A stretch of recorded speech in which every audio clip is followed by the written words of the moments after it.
Aristir Kolës. Po, dhe për ardhit. Nuk kishte vend për të vendosur librin e Aristir Kolës, Gjuha e Perëndive. Po. Gjithë popujt pagan, para monoteizmit, edhe asirianët, edhe aztekët, edhe Ballkanët si Pelasgo i Lirë, kanë pasur numrin 12 të perëndive. Dhe kjo vazhdon të trashëgohet edhe sot në sektin 12 të muslimanëve dhe në sektin 12 të krishterëve, ortodoks edhe katolik. Dhe numri 12 është konsideruar numër i shenjtë.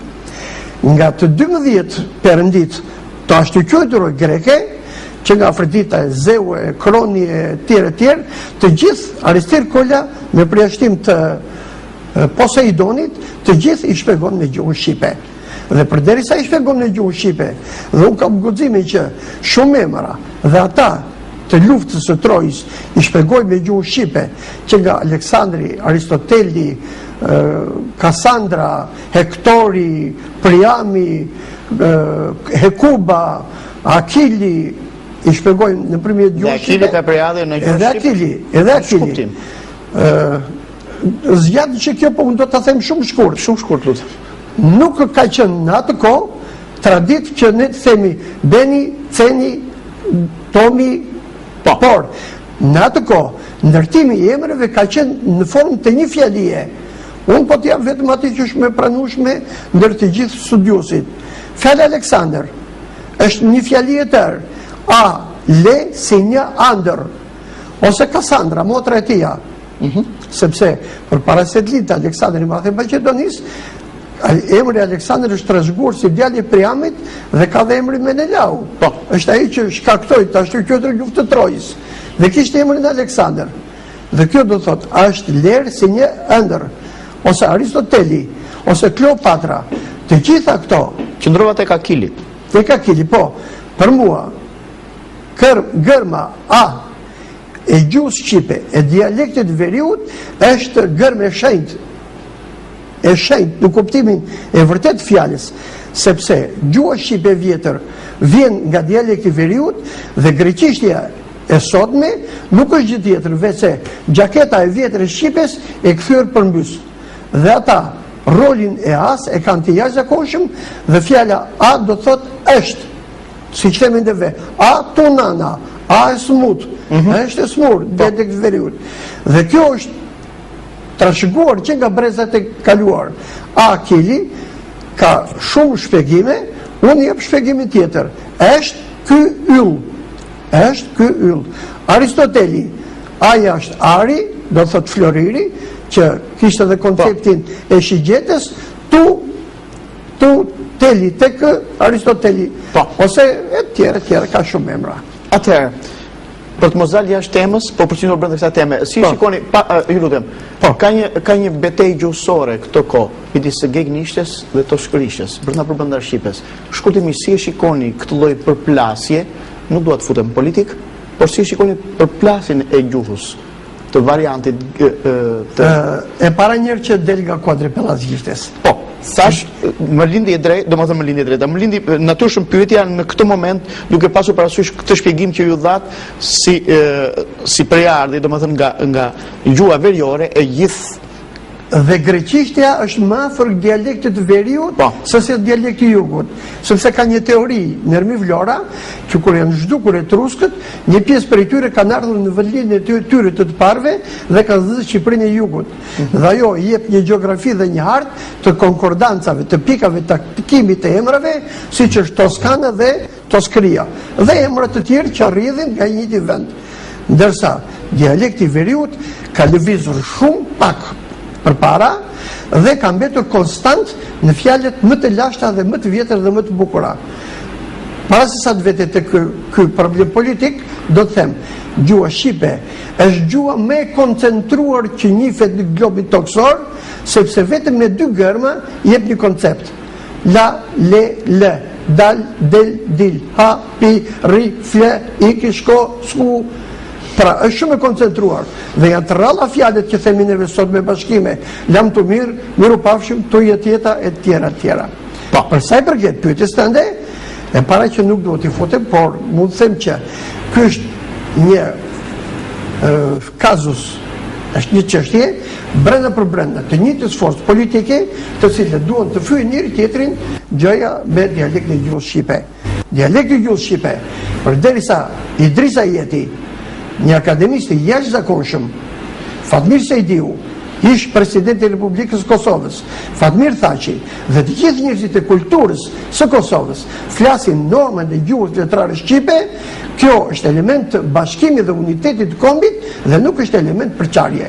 Unë dua dialektin shkodran, mund të them që dhe udhëheqësit e asaj kohe kanë dhënë porosi të flitet dialekti shkodran, por normat e gjuhës letrare shqipe kanë bazë ligjore dhe nuk ka hedhur askush deri tash poshtë Kongresin e normës së gjuhës letrare shqipe që ta hedhë një politikan apo dikush tjetër. Po, përveç se gjuhës, të kthehemi te pellazishja, përveç se gjuhës, a ka afërsi me popujt të tjerë pellazgët? Mos marrim, domethënë, përveç elementit gjuhësor.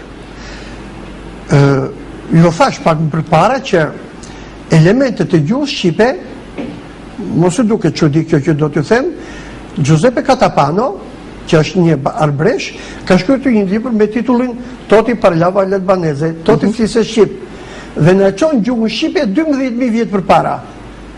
Ndërsa babai Artur Xhejt, Petro Xhej, bën një revolucion të jashtëzakonshëm. Pse? Deri në 74-ën Stockholmi bëri hartën e pemës genealogjike të gjuhëve të botës. Dhe nga trungu indo-europian nxori degën e parë nxori gjuhën shqipe. Pastaj nxori degë të tjera, 12 të latinishtes, të slavishtes, të tjera, edhe të greqishtes, pas shqipes.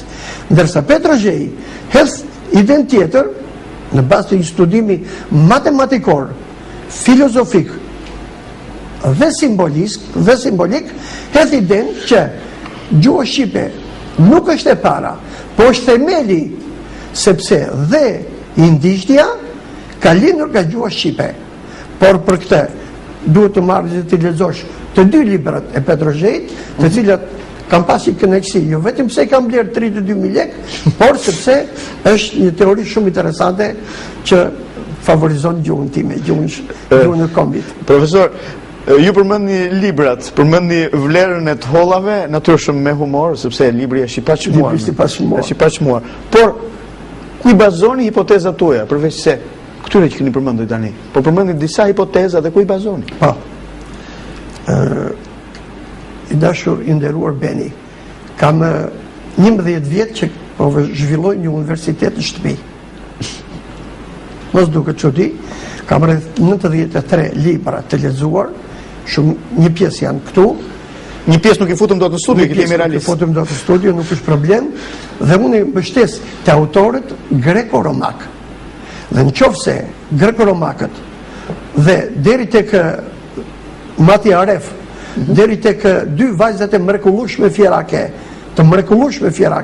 Elena Kocaqi dhe Shpresa Omari, flasin për kontributin e gjuhës shqipe dhe të kombit shqiptar në formimin e kombeve dhe të gjuhëve të tjera, unë s'kam pse të jem skeptik. I pari autor që kam lexuar është i jashtëzakonshmi Spiro Konda, që ka shkruar librin Shqiptarët dhe problemi pellazgjik. Për fat keq, shkenca shqiptare e kohës diktaturës, për arsye të ndryshme të cilat nuk e vlen që të diskutojmë, mbajti një qëndrim shumë skeptik, shumë mospërfillës, shumë të dobët, dhe ky qëndrim po vazhdon të mbahet dhe sot e kësaj dite. 40 vjet. Pa folur për pellazgët. Ka arsye. Dhe arsye është kjo. Ne kemi më pak se 100 vjet alfabet, kemi më pak se 60 vjet universitet, më pak se 50 vjet akademi, dhe shkenca jonë, gjatë gjysmës së dytë të shekullit të 20, bëri hapa të jashtëzakonshëm në planin, në rrafshin horizontal të studimit të shqipes. U studio sintaksa, morfologjia, dialektologjia, gramatika gjuhësore, e tjera. Por nuk bëri pothuajse as i hap në rrafshin vertikal. Vetëm 2 libra dolën. Doli libri Spiro Kondës dhe libri Zahar Majanit, që mbështetesh në gjuhën shqipe për të zbërthyer të folmen e truskëve në Italinë qendrore. A ka materiale të ndryshme mbi pellazgët? Unë zotroj mirë gjuhën e nënstime dhe e konsideroj këte, o kam thënë dhe italianëve në bisedat të zakonshme, që gjuhë shqipe është nëma e italishtes dhe e greqishtes. Por, po të thënë vetëm kaq. Në Vatikan, si pas Eleno Kocaqit, janë rreth 3.000 libra. Rreth 3.000 libra që duhen hulumtuar, duhen kërkuar, duhen zbuluar dhe duhen studiuar.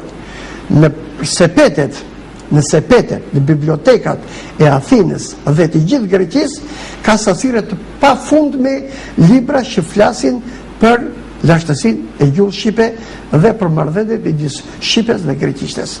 Po.